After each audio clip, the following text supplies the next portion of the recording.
All right, so we're back with our top 10 non-scripted TV shows. Basically, shows are like somewhat reality, maybe sciencey, kind of educational to a degree. It's kind of open to interpretation, really. But we're going to alternate this week. Your number 10 is The Universe on the History Channel. Nice. The Universe on the History Channel. What do you like about it? I don't know. I like things that are educational, and I guess you could say it's a scripted show technically because it's made beforehand. But at the end of the day, you're learning something, and anything done with learning is, as far as I'm concerned, basic reality. Mm-hmm. And that's where I went off the board with it, to where you stuck more toward reality shows. I kind of went another direction with my thought process. But that's why it works. True. My number 10 is Extreme Makeover Home Edition. Just the guy who runs it, first off, fantastic human being. Yes, he is. Always helping people, always trying to get others to help people. And it's just, I mean, if you're ever feeling down, just watch one of these and I don't know, you feel like you live in one of those sentimental tearjerker things. You feel like you live in a shitty house though. Yeah. Doesn't matter how great your house is. Whatever situation you're in, this one will always make you feel like you have everything a lot better than someone else. I wonder how many bullshit emails and stuff they get from people just trying to fake it out. I'm sure they do a lot of research. I'll figure that out. I would assume so. Number 9, I'll go ahead and number 9. My number 9 is Biggest Loser. I think they're on like 10 seasons or something. Mm-hmm. Awesome show. I'm curious how many people have been inspired to actually better themselves and get themselves in shape because of this show. I think the ones they do that have celebrities on them give the average Joe Schmo a bigger boost than just random people that they don't know. Mm-hmm. You know what I mean? Yeah. It's not a hard thing to do. Lose a lot of weight as fast as they do. To do it healthy and properly requires effort. It really does. You can't. But see, they don't. This thing they're not mentioning in there. It's they don't have to go to work, then come home after work when they're a little bit tired, work out, and then cook their food and do all their other all they're focus on is losing weight, eating healthy because they have everyone maintaining those things. Is it 12 week? 12 week. I think it's 12 weeks. Yeah. And there are some amazing weeks where they lose a lot of weight. I wonder how much popularity the show would have gotten sooner if it was told that the first 2 trainers, like Jillian Michaels, I don't remember the guy. What's the guy's name? I know you're talking about that, but if they would came out and said they're both gay right away, I wonder how much notoriety it would have got. I don't care either way whether they're gay or not. I'm just curious about that. That seems to be a big deal nowadays. I don't see why. They're good people regardless. As much as they help people, they're awesome people. Be whatever the hell you want to be. Just don't be in my face about it. Yeah. That's my rule. That's my number 9. What's yours? I went with Battles BC. Nice. Because I really think it's nice to see how these things really would have panned out realistically, because for the most part it's all biblical battles. Mm-hmm. And you read the stories about the trumpet and everything. Yeah, and then they actually go in and be like, but this is the way it could have actually happened. This is how it actually worked. Huh? You drink one of them? No, I'm good, man. I'm good. I got cheese.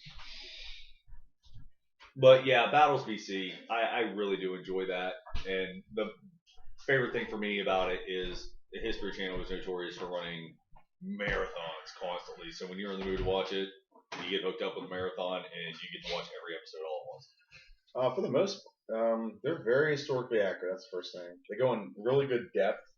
Mm-hmm. How they know these things. I would be curious how they figure these things out. Like who wrote these things down, where they wrote it. Just the depth they go into is just astounding to me. I have a fascination with like I want to say ancient warfare, like how they fought and like the tactics used. Like some of my favorites. I would pay money if they could do this to just reincarnate Alexander the Great's army and reincarnate Hannibal Carthage. Oh, just the strategicness it would take to win that battle from each side. Both of them were master strategists, especially Alexander the Great. He never lost a battle. Well, but just to see him take elephants over the Alps, that would be insane. Well, let's assume that. Yeah, I just got Snapchat. Let's assume he didn't have to do that. What if he didn't have to do it? How would that have changed the course of the fight? Yeah, definitely. But that would have been a beautiful battle to watch. Well, even Genghis Khan. I'm not gonna lie, that's on my list. Shit. I won't. Well, they had Genghis Khan versus Hannibal Carthage on Deadliest Warrior. I didn't like that That's one at all. on my list. Some of those, okay, that is on my list, but I'll get to that later. So Alright. you're number 8. Okay. Ancient Impossible. Okay. I love the way they come up with the way they use technology back then and how we kind of take it for granted now. Mhm. But even with today's technology, we can't even master half the feats that they did back then. So I love watching them engineer all that and break it down and show you how it could be done today. How that they had bullet or armor made of paper in the Japanese Empire that could easily stop an arrow or a projectile. Muskets. It can stop a musket bullet. Couldn't stop a pinpointed like a revolver. Rifle round. Yeah. Rifle bullet. They have that on Mythbusters too because they tested that theory. But I actually, you might need to tell me that because I might start watching that. I love that channel stuff. We're on number 8. Yeah. Slam Ball. You remember Slam Ball? I do. It was on Spike TV or the Man Channel, whatever you want to call it. It was an awesome game. Trampolines, football, basketball, and a little bit of dunking involved, or a little bit of trampolines involved. It was really fun. It was fun to watch. It was just entertaining. It was entertaining. It was entertaining. Okay. Number 7. It's a dumb show, and I was gonna hate me for it. Jersey Shore. It made me laugh. Hated it. It made me smile. I got the reference. Hated it. I got the reference. In living color, right? Yep. Okay. Men on film. Yep. Hey, Johnny Buttafuoco over here. Johnny, why are you kissing that girl over here? I was giving a CPR over here. Oh, confirm. A bunch of friend requests, huh? Okay. Jersey Shore. Funny show. It was entertaining. Acts for a while did inspire me to actually get in better shape. That's the only thing. No, it did because those guys are in good shape. It did inspire me to get in better shape. Not much else took out of that other than it was entertaining. Some of the girls in it were hot though. Do you ever watch the show at all? Very rarely. Actually, the only reason I even took in an episode is because of the reference to it in the Three Stooges movie, which I absolutely love. I'm not gonna lie, I absolutely love that movie. Snooki was funny.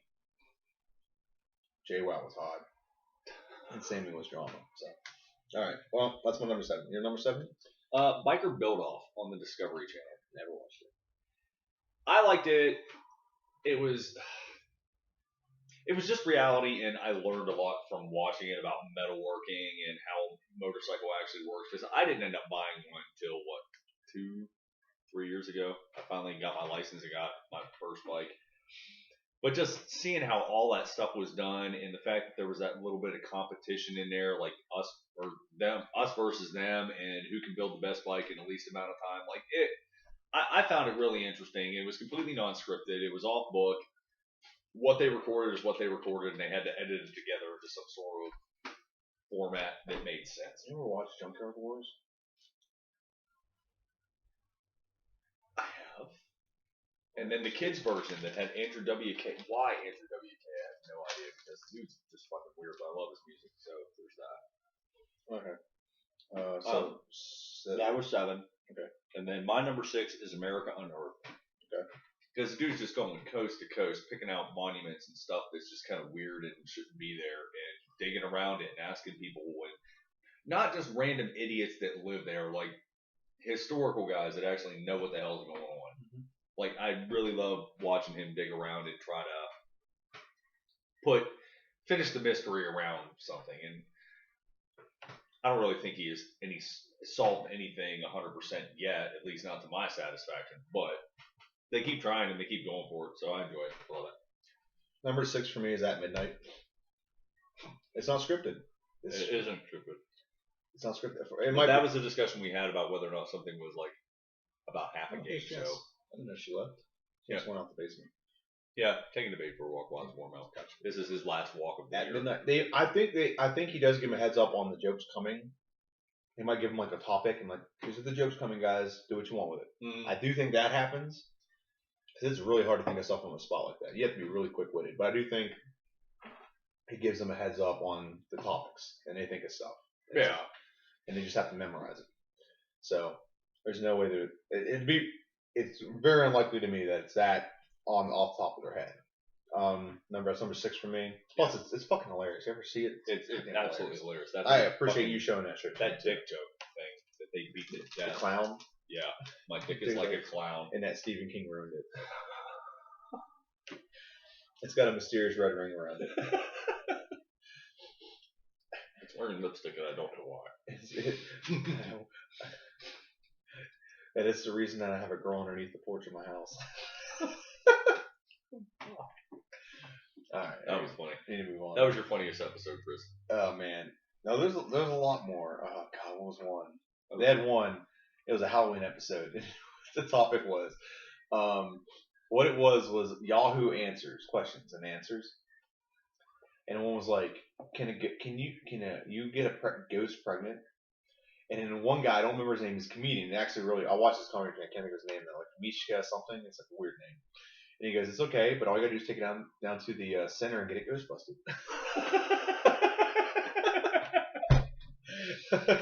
It's terrible. It is terrible. Number 6. That was number 6 for me. Number 5 is BC Battles. I love the show for the same exact reason you said it. I love the historical references. I just love knowing those things. Those are awesome things. The fact that we like the same things but not in the same order is always entertaining to me. It is. And for different reasons. My number 5 was America's Book of Secrets. I really like them going out, trying to chase stuff down. And I mean, they always go to the wrong places to try to get information because really, you think you're honestly going to find anything out from the government because they ain't told you yet, they ain't going to tell you anytime soon. Mm-hmm. I find that somewhat ridiculous. But how persistent the guy is, because he has another show to where it's America's Lost Treasures or Museum Treasure Lost or something like that, to where they're tracking down shit that's been stolen from museums over the years. Mm-hmm. And that's another one that I think fits into the same category. I didn't mention it because I haven't watched it here as much, but I really like the fact he sends a team out. They try to actually get to Area 51. They actually did get busted by military police while they were there.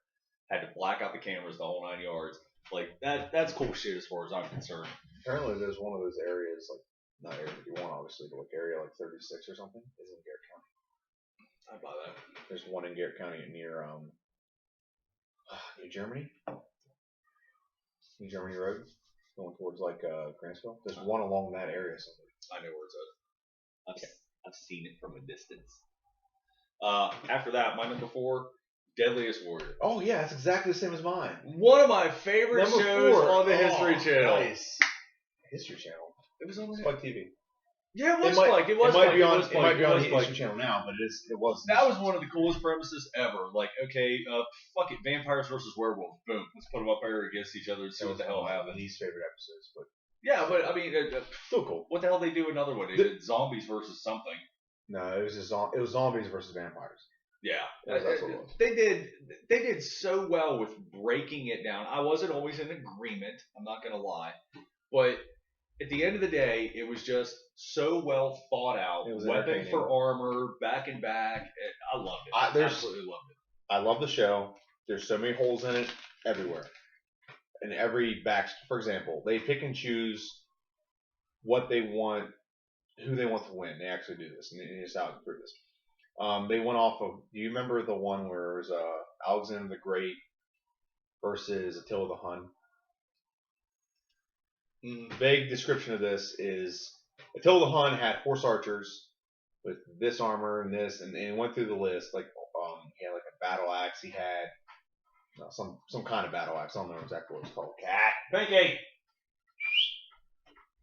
I would throw some, but I have nothing to throw. I'm not throwing the cheese. Okay, me neither. Until the Hun, they used the horse archers. Now, Alexander the Great used horse archers, but not early in his campaign. After he defeated Persia, and he kept fighting the skirmish forces of like around Persia area, like where Iraq is, and closer towards like the mountainous areas of Afghanistan.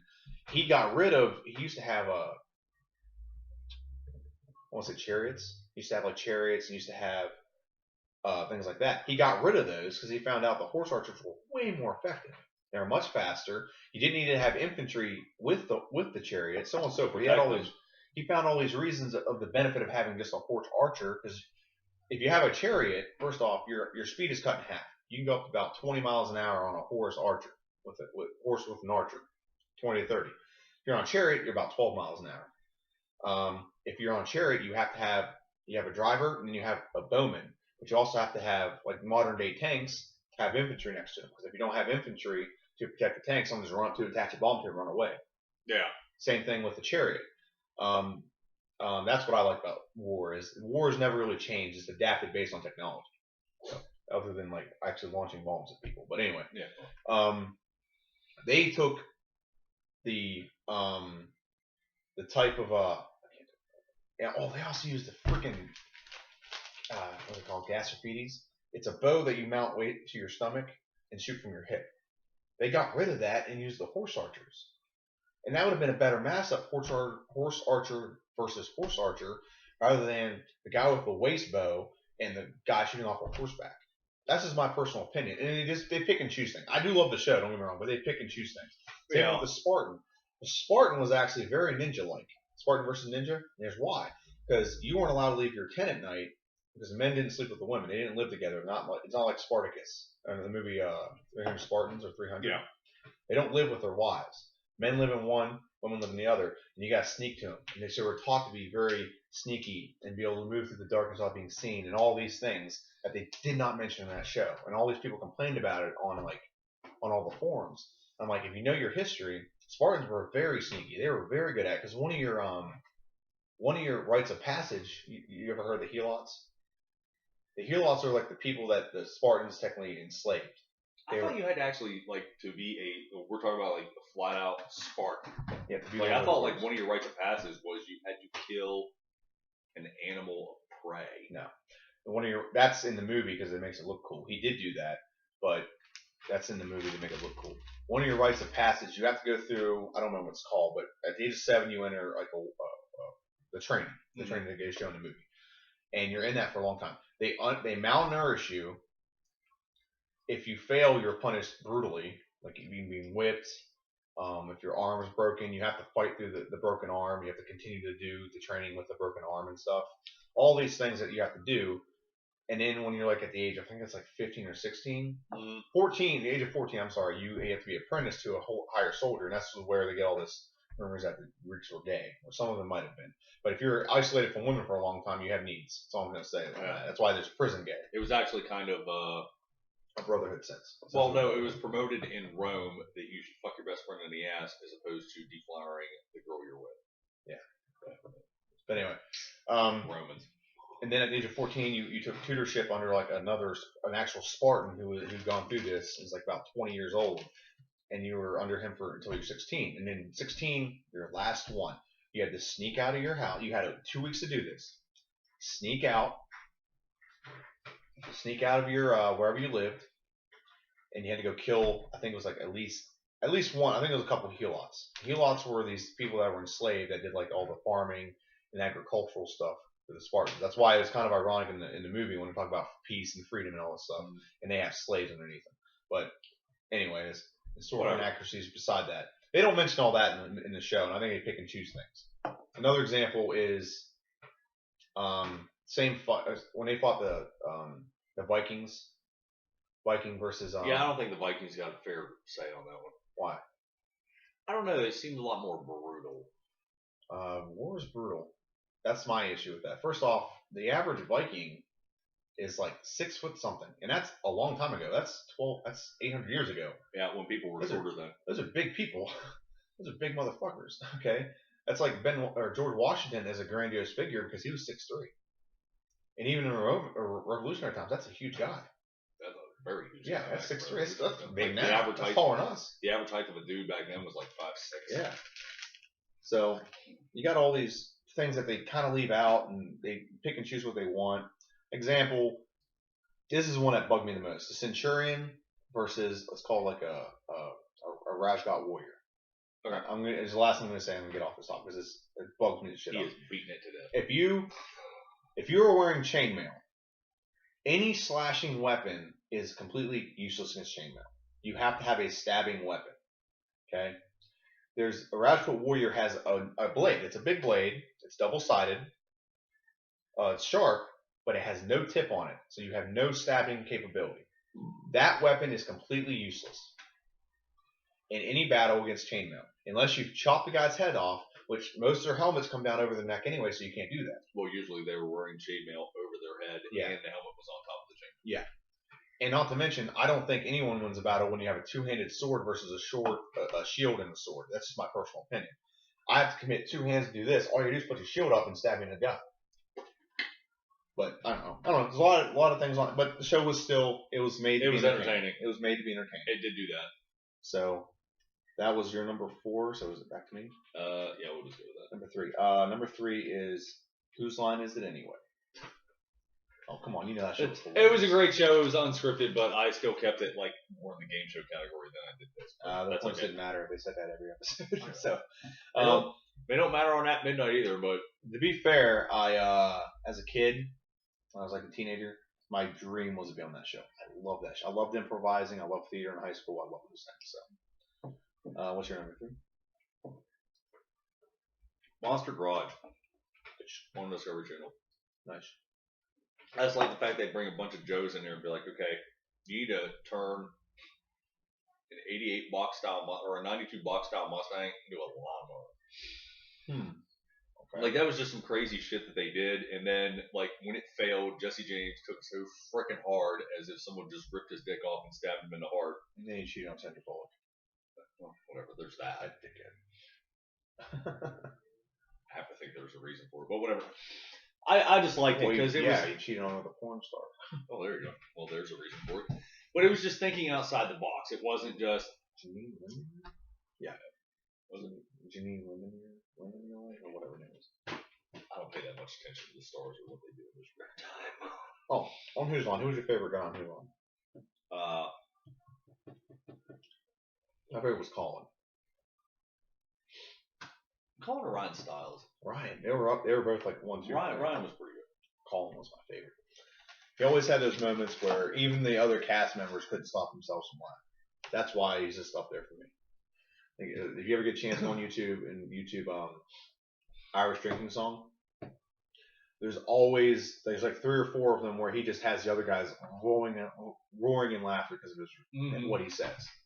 And no one else on the show really gets all of them laughing that hard. That's why I like Colin Mockery. Yeah, my favorite.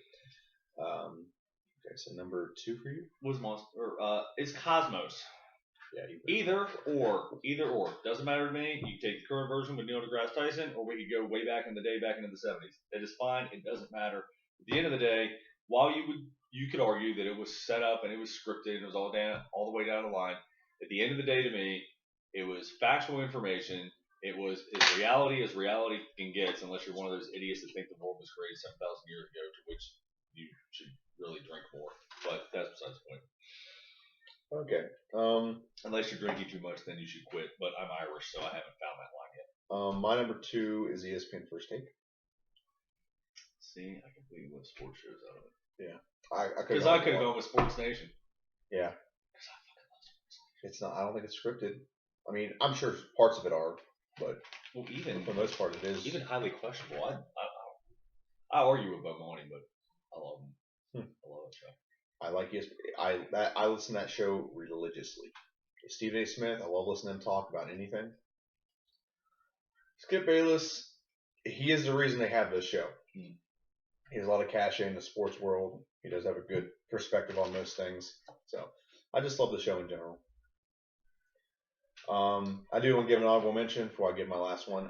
Bill Nye the Science Guy was one. Our last one's the same. Mythbusters? Yeah. It is? So number 1 and 4 are exactly the same for us. Yes. And we both had, what were similar ones? BC Battles. That was Deadliest Warrior, Mythbusters. Yeah. Okay. I'll take that. That's awesome. But, well, Mythbusters is it's completely unscripted. It's all about, did they really do that? Could it really be done? And then they reasonably find out as to whether or not it's possible. Like the fact that they actually took time to do that stupid-ass experiment about watering a pine tree with bleach to keep it lasting longer through the Christmas season. And what was the result of that? It does? Yes. Mixing in just like, I think it was something ridiculous. It was some ridiculously low amount that you wouldn't even think it would even bother or do anything one way or the other. It was like a teaspoon of bleach per half a gallon of water for watering your tree will help it last longer throughout the Christmas season and keep it greener. Okay, I did not know that. That one of those random things that I they must have did. missed that one. My favorite is when they do the movie stunts. Oh yeah, Indiana Jones. They tested all the things from Indiana Jones. All true. The Star Wars one. No, not that one. The one where they tested the theory of the Roman laser. I still think that was done inaccurately. I think it's entirely plausible. I do too. I just don't think it was done possibly or done right. My mom was just like standing up there in the corner, trying to nuts. Shut up.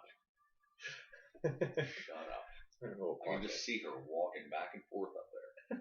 My parents live there. It's annoying to me to see something bothering me outside my window other than a fucking squirrel that I can't shoot. Do you have a favorite? Here's one that did. I love when they do the old stuff. I'm not gonna lie, I haven't seen Mythbusters in years. I haven't sat down to actually watch an episode. I have every episode of every season. Ever want to watch it? The one where they did that thing in the Camaro, to where they tested whether or not a block of lighters would have randomly ignited in a car and burned it up. And I think they had to help it. Because they did the Hellboy car crash. Yeah. And they were like, no, that's just not happening. Well, I like the ones. My favorite episode is when they take something like ancient and figure it out. It's like the paper one, the paper armor. Yeah. The Japanese paper armor, which is just as effective as real armor. Kevlar. The only doubt? No, it's more. Yeah. Just as effective as paper. Well, they tested against it was in China or Japan, so they took China or Japanese armor and tested each.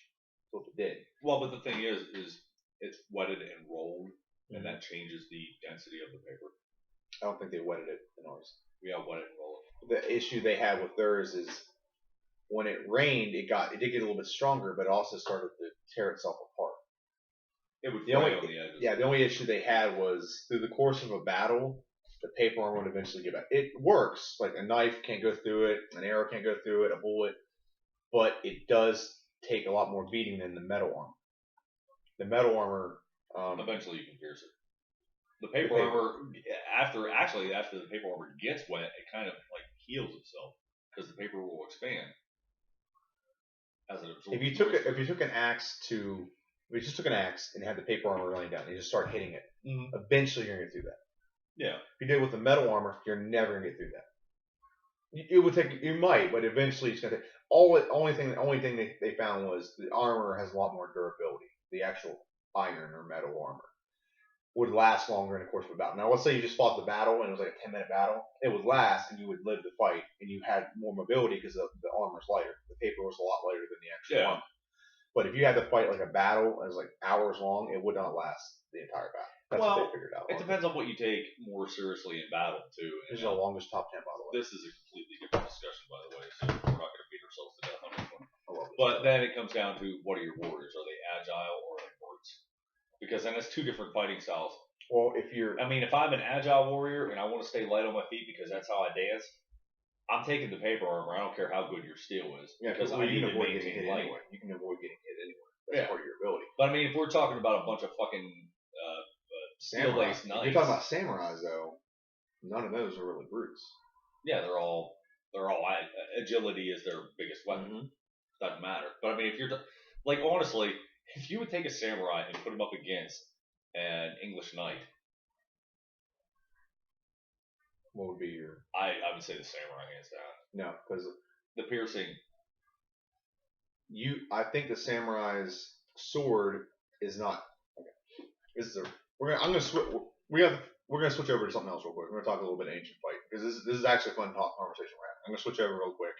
And we'll talk about this. We might as well just carry with it because we're already here. Well, we're at 30 minutes, but okay. We're just gonna carry with it. We're gonna do 5 more minutes. Okay. A samurai sword, which you have one right here above us, curved, not as weighted as a blunt, double-sided sword, broadsword. I'm a samurai. I don't plan on getting hit. But I have armor that you can't pierce my armor with. With your samurai sword, which is a slashing weapon specific, I have plated steel. You also have steel. Don't get me wrong, but it's the way it's. I don't know what it's called. Is it oscillated? Whatever. What? I know what you're talking about. Yeah, but my weapon is heavy. So eventually, if I'm hitting you, if I actually hit you, if you hit my armor, it's not gonna do anything. It's plated steel, and your weapon has no weight. Your weapon's based on slashing and being quick. My weapon is based on pure weight and blunt force. So I would eventually get through your armor and at least tear your body up. I would all I do is hit here. Yes, you have armor, but I might just separate your shoulders just on pure blunt impact. But you have to hit me, and you might have to hit me multiple times in order to get a kill. I only need to hit you in one spot, one time to make you Have you seen a knight? Have you seen a knight? They're covered from head to toe. They are covered. The invention of the longbow ended covering from head to toe because the longbow, if you don't know, that's why if you ever go up to the Frenchman or if you're a British guy and a French guy ever like get an argument, a French guy or a British guy will go like this because this is how you shot the longbow, like so. And so whenever a French person would capture a British person in war, they would cut these fingers off so they couldn't shoot the bow anymore. So that's like their way of flicking them off. The longbow, you can shoot this and it go almost a mile, a little over a mile. And it had so much weight on its trajectory on coming down, it would go through armor, may not kill them, but it would knock them off their horses. And they're so heavy, they usually couldn't get back up. So that's what changed warfare, and that got rid of armor. Then you worried more about how do we close it? We need more shields rather than the armor, and that's what it leveled the playing field between a peasant and a knight. And I don't want to get too historic here, but that's a big change in warfare. So their armor is made to take a lot of damage, unless you have something that can pierce the armor, which the samurai sword cannot. Which to be fair, the samurai armor can also take a decent amount of damage from piercing items too. But the sword that the knight has is like a 45-pound sword. It is weighted to where it can do more blunt force trauma. If you were to hit a knight, let's say you had the helmet on, if I were to hit you with a samurai sword in the head, it's not going to take the as much blunt force trauma as if you're a samurai wearing a samurai's helmet, and I take the sword and hit you in the head. You know what I'm saying? No, because I'm betting on samurai being more intelligent. You can be as intelligent you want. You can't penetrate his armor. That's all I'm saying. I know, but see, every time that the knight goes to strike, and he's got a shield. He's got to do this. He's got to do this. He's got to do plated this. armor. Plated armor. You can't penetrate it with a slashing bow. No armor. No armor. Yeah, there is. No. Yeah, there is. No. I'm serious. You can't. You can have it come up as high as you want, but every time that raises up, and you're assuming that the knight has a two-handed broadsword. You can have a one-handed broadsword that's 45 pounds that they usually have, along with a shield. I can see a samurai taking a cut like this without ever exposing any part of the underbody whatsoever at all. But if I see a knight, in everything I've ever seen about a knight fighting, it's that shield is coming up to block attacks. He's trying to hack down. He's not trying to hack over. He's not trying to stab up. It's always this hack and slash. It exposes the armpits where the armor is not on a traditional set of English armor. As a Northern European watcher of Deadliest Warrior, I will tell you that whatever weapon gives you more options usually gives you the better chance to win. You have a slashing capability, you have a stabbing capability, and you have a blunt force trauma capability when it comes to the actual knight's weapon. You only have a slashing capability with samurai sword. I'll take the samurai. Guess we have to have our own Deadliest Warrior now battle. Yeah, then we're gonna have to fucking one of us is gonna have to kill the other one just to make a point. Just to make a point. Son of a bitch. No, but my favorite Mythbusters, like for example, one of them, can you make a cannon out of just drilling a hole in a piece of big thick piece of wood? Yes, that was one I liked. Can you make a cannonball out of stone? Yes. The upside to that was using that it would destroy the wall and it would destroy the cannonball so they couldn't fire back at you. That was another one I liked. One I was made out of ice. They made one out of ice. I don't know if you remember that. They did the bullet out of ice and the bullet out of meat too. Yeah, they proved that you couldn't do that. You can make the bullet out of ice, but you could not fire it with actual gun. It had to be pressurized air. Yeah. You could do it out of. My favorite one, they made a repeater ballista. Yes. And that was one of my favorites. A repeater, it would crank like this, and an arrow, and have a thing, it would kick one arrow, and it crank in. And as you cranked it, when one shot forward, it reset it, and you just cranked it again, and another one shot forward, and reset. It just keep going back and forth. It was awesome. Really semi-automatic ballista. Yep. Apparently it's made by the Japanese. So, all right. Well, that's our top 10, and we're gonna go right into arrow, flash. We'll see how long they go. We might break them up. We might not. We'll see. Okay. See ya.